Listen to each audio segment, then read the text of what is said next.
reka dusuhuze abantu baduteze amatwi kandi twongere kubabwira ko ni ukuri turabakunda, tunejejwe no kongera kugaruka ku muyoboro wacu kugira ngo tugire ibyo tuganira. N'ubu ngubu dukomeje kubashimira ko abantu bamaze kwiyandikisha, ubwo ndimo ndavuga bamaze gukanda subscribe. Turabashimiye kandi tubikuye ku mutima. Uyu munsi rero nk'uko murimo murabibona kuri titre y'ikiganiro cyacu, tugiye kubaganiriza ku cyo twakita igikakarubamba.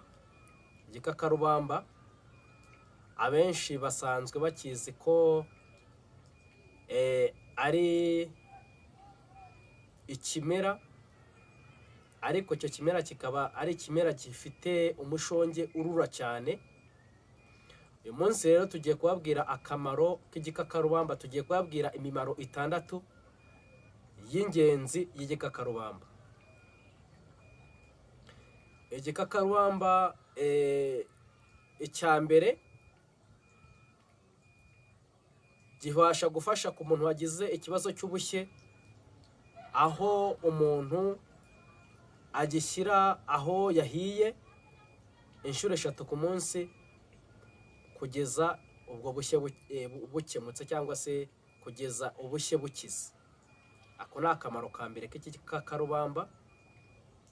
Akamaro ka kabiri ni uko igikakarubamba cyane cyane ku bantu bafite ikibazo cya sinezite kibasha gufasha umuntu aho ashyira igitonyanga cy'igikakarubamba mu zuru, akabikora mu gitondo na nimugoroba mu gihe cy'iminsi 5, rwose izo sinezite aba ari kera habayeho.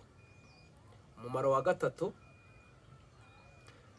kibasha gufasha umuntu ufite ikibazo cy'ibihushi, aho umuntu agenda afata uwo mushonge wacyo, noneho akagenda ashyira ahantu hari ibyo bihushi, akabikora mpaka aho hantu hakize.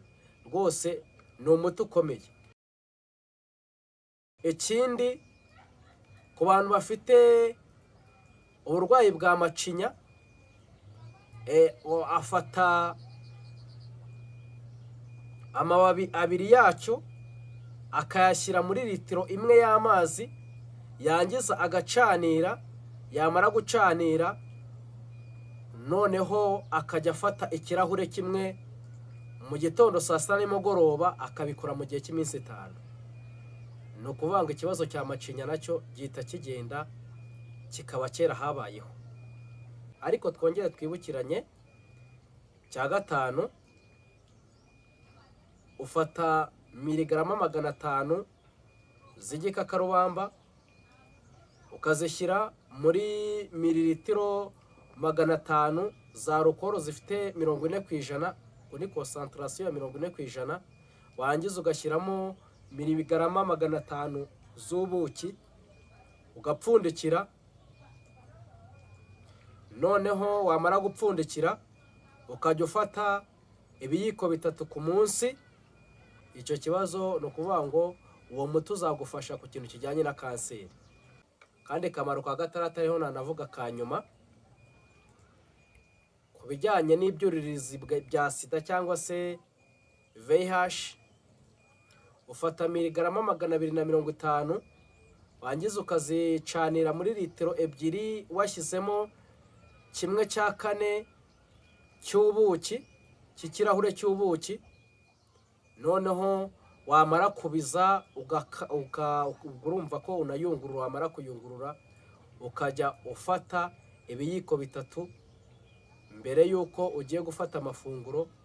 Noneho icyo kibazo kijyanye ukabikora mu gihe cy'ukwezi, icyo kibazo kijyanye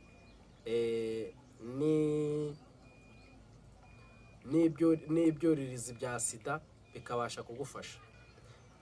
Twasoza rero tubabwiye ngo muri inshuti z'akadasohoka, nyamuneka ntugende udakoze subscribe.